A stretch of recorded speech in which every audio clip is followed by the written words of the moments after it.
They built a full festival on my land without asking. Music, food trucks, crowds, all on my 6-acre cornfield. What they didn't know, 90 minutes later, everything would be shut down. I woke up before sunrise that morning, just like I had done almost every day of my life. Farming teaches you discipline. The land doesn't wait for anyone, and neither does the season. The sky was still painted in soft shades of gray and gold, and the air carried that quiet stillness that only rural mornings have. It should have been a peaceful start to the day. Instead, it became the day I realized how easily someone could try to take what you built with your own hands. I grabbed my coffee, slipped on my boots, and stepped onto the porch. From there, I could see the edge of my cornfield stretching into the distance. 6 acres tall, golden corn swaying gently in the early breeze. That field wasn't just land to me. It was history. My grandfather planted the first rows there. My father expanded it. And now it was my responsibility to protect it. I drove my pickup slowly toward the south field, planning to check irrigation lines before the heat kicked in. But as I got closer, something felt off. At first, I thought my eyes were playing tricks on me. Then I saw it clearly. Bright orange tape tied across several rows of corn, plastic signs pushed deep into the soil, and tire tracks, fresh ones, cutting right through my crops. I slammed the brakes. What in the world? I muttered under my breath. I stepped out of the truck and walked closer, my boots crunching over broken stalks. One of the signs read, Community Fall Festival Event Area. My heart sank. There were metal stakes hammered into the ground, folding tables stacked near the edge, and in the distance, 2 trucks were unloading equipment like they had full permission to be there. Permission I never gave. I waved at one of the workers. Hey, who told you to set this up here? I called out. The man barely looked up from tying down a tent rope. HOA approval, he said casually. We're setting up for the festival. I stared at him, confused. This is private farmland. I replied, You're standing in my cornfield. He shrugged like it was no big deal. We were told this land is part of the community green zone. Green zone? That word didn't even make sense. I walked deeper into the field, and that's when the full damage hit me. Rows of corn crushed, soil compacted, equipment parked where seedlings had been growing just days ago. Months of work undone in a single morning. I ran my hand over a broken stalk and felt my chest tighten. Farming is slow, patient work. You wait, you care, you protect. And someone had just treated it like empty space. Within minutes, more vehicles began arriving. Food trucks, rental vans, volunteers unloading decorations. Laughter echoed across the field like it was a park, not a working farm. One woman walked past me carrying balloons and smiled. Isn't it beautiful out here? She said. I couldn't even respond. Beautiful? They were celebrating on top of my livelihood. I pulled out my phone and checked my property records app. The boundary lines were clear. Always had been. Those 6 acres were fully registered under my name. No shared access. No community designation. Nothing. Yet here they were, acting like they owned it. That's when a bigger sign was planted near the road entrance. Welcome to the annual community festival. Cars began lining up, kids pointing at the rides being assembled, music equipment being unloaded right beside my irrigation line. And suddenly, the quiet morning I loved was gone, replaced by noise, movement, and a growing sense of disbelief. I stood there in the middle of my own field, surrounded by strangers planning a celebration I never agreed to, watching months of hard work get trampled in real time. And in that moment, one thought kept repeating in my mind. They didn't even ask. Not once. Not a letter. Not a phone call. Not a knock on my door. Just signs. Tape. Trucks. And confidence. Like my land was simply available for use. Like my effort didn't matter. Like a farmer's field was just empty space waiting for someone else's plans. I took a deep breath. Try and stay calm. Anger wouldn't fix this. Shouting wouldn't undo the damage already done. But silence wouldn't protect my land either. As I looked across the 6 acres of corn my family had nurtured for decades, I realized something important. This wasn't just a misunderstanding. This was a decision someone made. without me, and I had a feeling the real confrontation was only just beginning. By the time the sun fully rose, my cornfield no longer looked like a place of hard work and quiet growth. It looked like a fairground in progress. Tents were being lifted into place. Loudspeakers were stacked near the edge of my irrigation ditch. Volunteers walked around with clipboards, pointing at sections of land, like they were organizing a park event. My land, my crops, my responsibility. And yet, not a single person had asked for my permission. I stood there for a few minutes, just watching, not because I didn't care, but because I was trying to understand how something like this could happen. How dozens of people could confidently set up an entire festival on private farmland without hesitation. The answer became clear very quickly. They believed they were allowed to, and that belief came from one place: the HOA. I got back into my truck, my hands gripping the steering wheel tighter than usual. My mind was racing, but I kept telling myself to stay calm. This wasn't the time for anger. This was the time for clarity.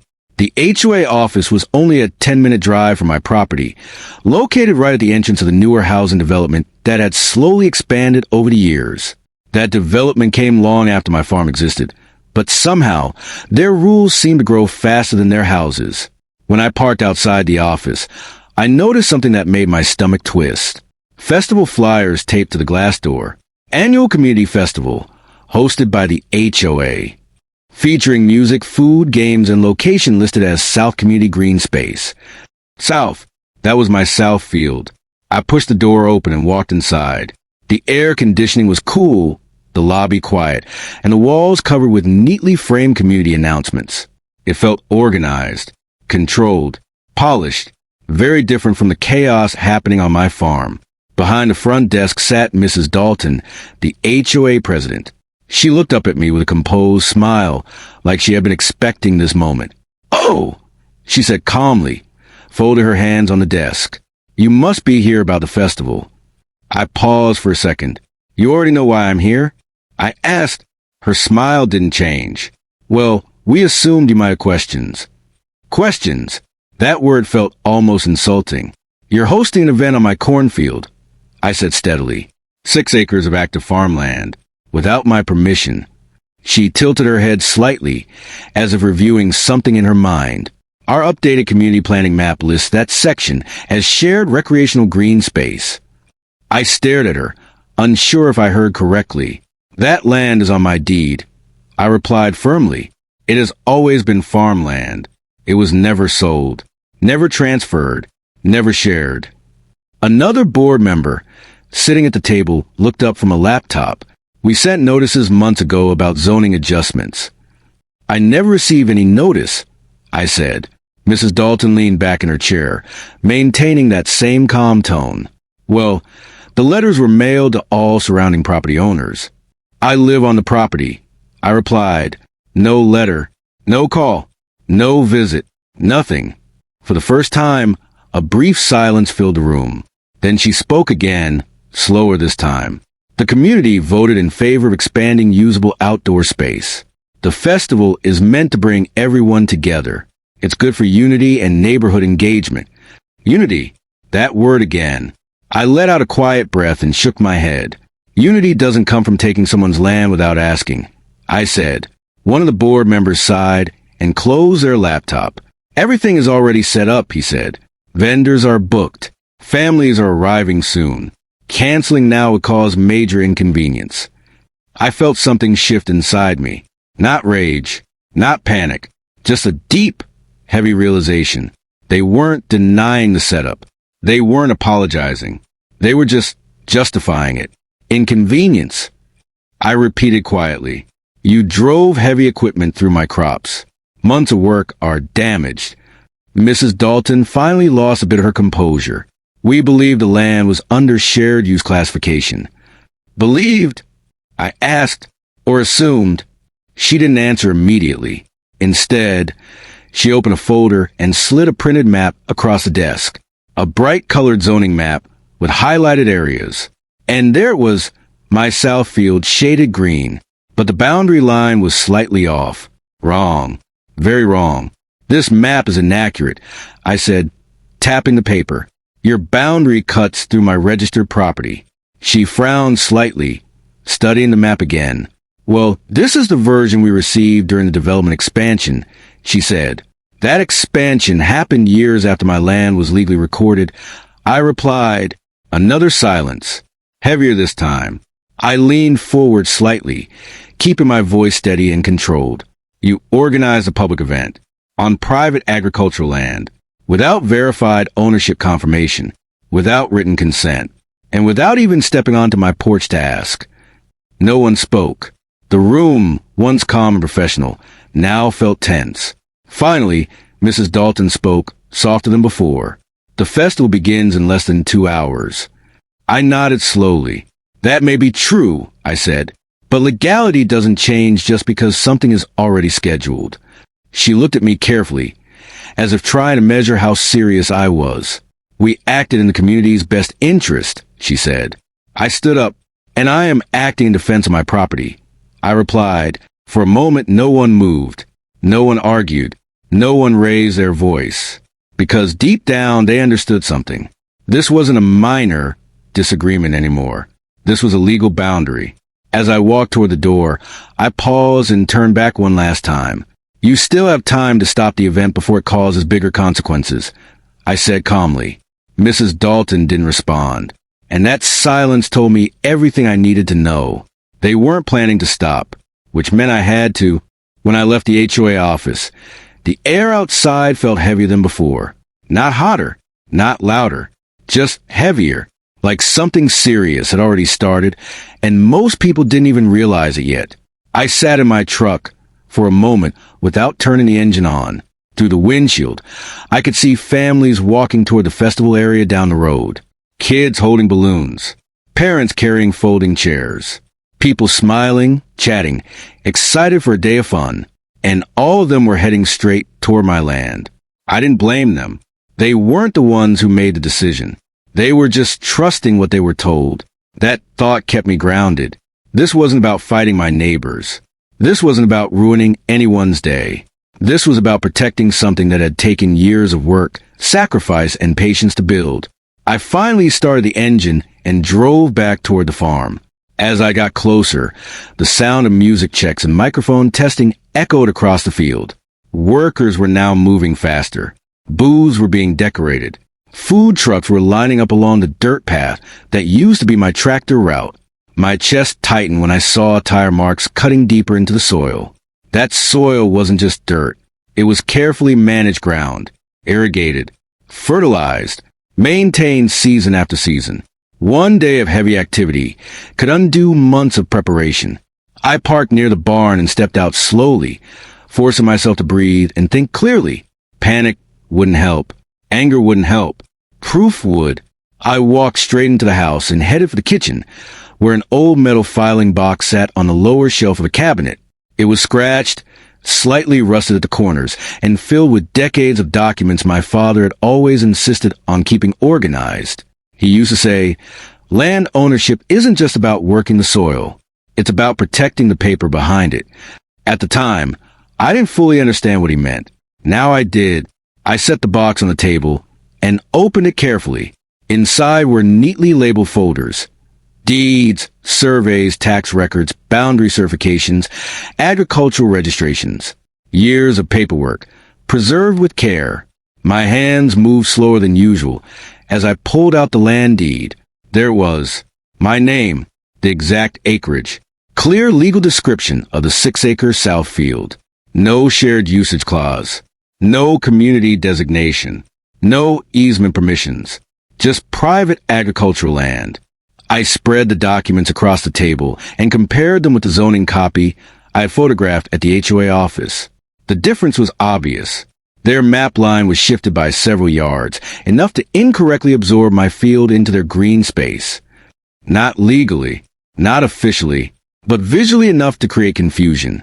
And confusion, when left unchecked, turns into assumption. I checked the timestamp on my phone. 10:12 a.m. Less than 2 hours until the festival officially opened, which meant time was no longer on my side. I grabbed my phone and made the first call. My lawyer's office. The receptionist answered. This is regarding an urgent property misuse situation. I said calmly, private agricultural land is being used for a public event without consent. Within minutes, I was forwarding photos, deed copies, and boundary records. My lawyer's tone shifted quickly after reviewing them. If what you're describing is accurate, he said, this is a serious violation. Serious. That word stayed with me. Next, I called the county land records office. After verifying my identity and parcel number, the clerk pulled up the official registry. Yes, she confirmed. The 6-acre South plot is fully registered under your ownership. No shared zoning adjustments recorded on our end. I closed my eyes briefly in relief. Official confirmation. That mattered. Then came the third call. The county event permit department. A calm voice answered. Permit office. How can I assist you? I took a steady breath. I need to verify an event permit location. A large public festival is currently being set up on active farmland that I own, and I never authorized its use. There was a short pause as she searched the system.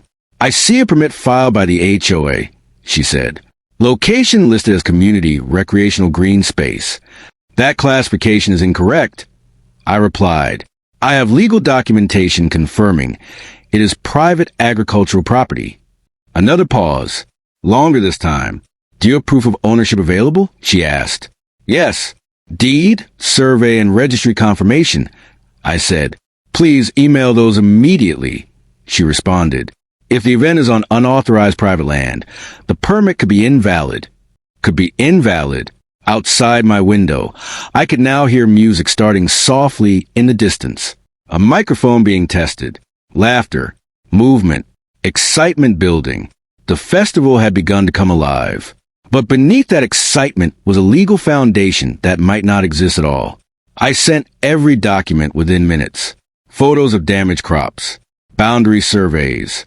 Official land records. Then I stepped back onto the porch and looked across the field. Families were arriving now. Children running near the tents. Vendors preparing food. No one knew what was happening behind the scenes. No one knew that the clock had officially started ticking. This wasn't just about stopping an event anymore. This was about truth catching up with assumption. And truth, once documented and verified, doesn't rush. It arrives with authority. I checked my phone again. 10:58 a.m. The festival music grew louder. The crowd grew larger. And somewhere beyond the noise and celebration, a decision was quietly being reviewed by county officials who now had every piece of evidence in their hands. All I could do now was wait, not helplessly, not angrily, but patiently, because I knew something the organizers didn't. They were building a celebration on land they never legally secured, and sooner or later, that reality was going to reach them. By late morning, the sound of the festival had completely taken over the air around my farm. Music played through large speakers. Children laughed near the game booths, and the smell of grilled food drifted across the field where corn once stood tall. From a distance, it probably looked like a perfect community event. But from where I stood on my porch, it looked like months of hard work being slowly erased under tents, foot traffic, and heavy equipment. I checked the time on my phone. 11:02 a.m. Exactly 90 minutes since the first official festival announcement had started echoing across the speakers. I leaned against the porch railing, watching quietly, not with anger, not with bitterness, just with a deep, steady focus. Because at this point, shouting wouldn't solve anything. The documents were submitted. The calls were made. The facts were clear. Now it was a matter of process. And process takes time. Across the field, I could see Mrs. Dalton moving from booth to booth, smiling, greeting guests, and shaking hands like everything was going exactly as planned. Volunteers handed out flyers. A small band began setting up near the center stage. Families spread blankets on the ground, completely unaware of the legal situation unfolding behind the scenes. Part of me felt conflicted. These were my neighbors. Good people. Families who simply came to enjoy a day together. They didn't know the land beneath their feet was never approved for this use. They trusted the system. They trusted the organizers.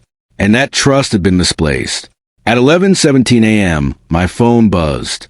It was the county permit office. I answered immediately. Sir, The officer said in a calm but firm tone, "We have reviewed the documents you provided, along with official land registry records." I held my breath without realizing it. The event permit filed by the HOA lists the location as community green space. However, according to verified county records, the land is registered as private agricultural property under your ownership. I closed my eyes for a brief second. Confirmation. Official. Clear. Undeniable. So what happens now? I asked quietly. There was a short pause. "We are dispatching county enforcement and compliance officers to the site," she replied. "If the event is actively taking place on unauthorized private land, it will be subject to immediate shutdown due to invalid permit classification." I nodded slowly, even though she couldn't see me. "I understand." The call ended, and suddenly the sound of the festival felt different. Not louder, not softer, just temporary. I looked back across the 6 acres. Kids were lining up for games. Music had gotten louder. A crowd had formed near the stage. And right in the center of it all were the flattened rows of corn that had once stood there just yesterday. 11:26 a.m. Then I heard it. Distant engines. Not trucks. Not vendor vans. Official vehicles. 3 white county SUVs turned onto the dirt road leading to the south field. They didn't rush. They didn't make a scene. They simply drove in slowly and parked near the main entrance of the festival area. At first, most people didn't notice. Then the music lowered slightly as one of the officers walked toward the stage with a clipboard in hand. Another began speaking with event staff near the entrance. Their expressions were professional, calm, and serious. Mrs. Dalton spotted them almost instantly. I watched her posture stiffen from across the field. She walked quickly toward the officers, her confident smile now replaced with visible concern. Their conversation lasted only a few minutes, but even from a distance, I could tell the tone had changed. Papers were shown, documents reviewed, heads nodded, questions asked. Then, at exactly 11:32 a.m., the music stopped. Completely. The sudden silence spread across the field faster than any announcement could. Conversations faded. Children looked around in confusion. Vendors paused mid-task. One of the county officials stepped onto the small stage and picked up the microphone. His voice was calm, clear, and firm. "Attention, everyone. This event is being shut down immediately due to unauthorized use of privately owned agricultural property and invalid permit classification." A wave of murmurs moved through the crowd. Confusion, shock, whispers. Mrs. Dalton turned and looked directly toward my porch. Our eyes met from across the field. For the first time that day, her expression wasn't confident. It was pale. She walked toward me quickly, her steps no longer composed. "You contacted the county?" she asked in a hushed voice when she reached the edge of my yard. I provided documentation. I replied calmly. Her shoulders dropped slightly as she glanced back at the dismantling booths. "This festival was meant to bring the community together," she said quietly. I looked past her at the crushed soil and broken corn stalks beneath the tents. "You can't build unity on land you never had the right to use," I answered gently. Workers had already begun lowering banners. Vendors started packing equipment. The band unplugged their instruments. Families slowly gathered their belongings, still confused but cooperative as officials explained the situation respectfully. There was no chaos, no shouting, just a steady unfolding of consequences. Mrs. Dalton spoke again, softer now. "We relied on the planning map. And I relied on my deed," I replied. For a moment, neither of us spoke. The wind moved lightly across the damaged field, carrying the quiet sounds of tents being folded and vehicles preparing to leave. 90 minutes. That was all it took. 90 minutes for assumption to meet documentation. 90 minutes for celebration to face reality. 90 minutes for the truth to stand where my crops once did. And as the last speaker was turned off and the field returned to silence, I didn't feel victory. I felt something deeper. Relief. Not because the festival ended, but because my land, my work, and my family's legacy had finally been acknowledged as something that mattered. The field was quiet again by late afternoon. Not the peaceful quiet I was used to, but a heavier kind. The kind that settles after something big happens. The tents were gone. The food trucks had left. The banners that once welcomed crowds were rolled up and taken away like the day had never been planned at all. But the damage remained. Flattened soil, broken corn stalks, tire tracks cutting across rows that had taken months to grow. I walked slowly through the 6 acres, each step reminding me of the effort that had been pushed aside in just a few careless hours. Farming teaches patience, but it also teaches you to read the land. And the land was telling a story that day. A story of assumption, a story of oversight, and a story of boundaries finally being recognized. That evening, as the sun dipped low, the golden light fell across the damaged field in a way that almost made it look peaceful again. But I knew the truth beneath that calm surface. Recovery would take time. Replanting would take effort. And rebuilding the soil would require more work than most people would ever see. Around 6 p.m., a car pulled into my driveway. Then another. And then another. I stepped onto the porch, unsure what to expect. For a moment, I thought it might be officials returning for paperwork or follow-up inspections. Instead, I saw something unexpected. Neighbors. Real neighbors. Families from the nearby community. People who had attended the festival earlier that day.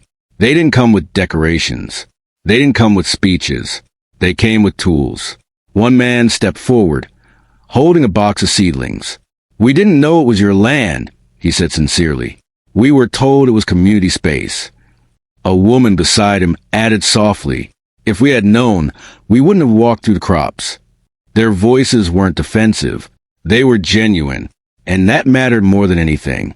I nodded slowly. "I know," I replied. "You trusted what you were told." Another neighbor looked out at the field and shook his head. "This shouldn't have happened without your consent." For the first time since morning, I felt the tension in my chest begin to ease.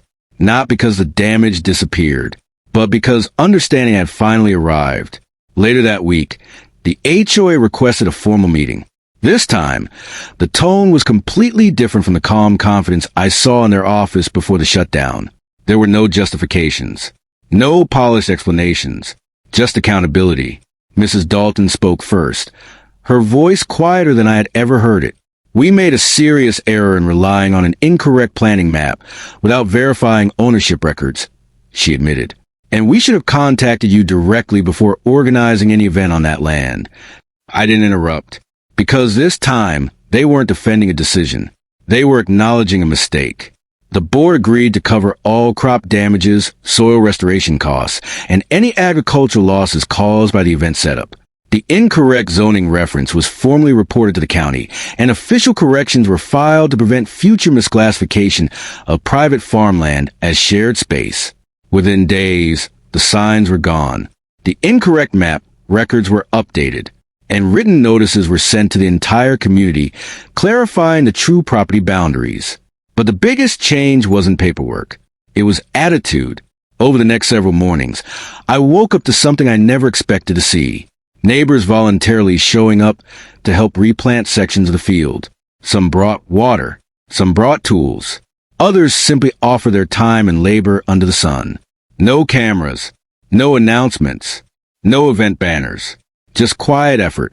One afternoon, as we worked side by side placing new seedlings into the soil, a young boy looked up at me and asked, "Is the corn going to grow back?" I smiled gently. "Yes," I said. "It just needs time and care." And as I said those words, I realized they applied to more than just the crops. Trust also needs time. Respect also needs care. And community, real community, is built through understanding, not assumption. Weeks passed, and small green shoots began to appear again across the 6 acres. Not as tall as before. Not as strong yet, but alive, growing, resilient. Every morning I walked those rows, I felt a quiet sense of pride. Not because a festival had been shut down. Not because I proved a point, but because I stood firm without anger, without chaos, and without losing respect for the people around me. Justice didn't arrive through shouting. It arrived through patience, documentation, and calm persistence. Looking back, I don't remember the music, the tents, or the sudden shutdown as the most important part of that day. What stayed with me was the lesson. Land is more than property. It is history, labor, and identity. And community unity isn't built by taking space in the name of togetherness. It is built by asking, by respecting boundaries, by listening before acting. Now, when I walk through the restored cornfield at sunrise, I don't just see crops growing again. I see resilience in every row. I see accountability that finally took root.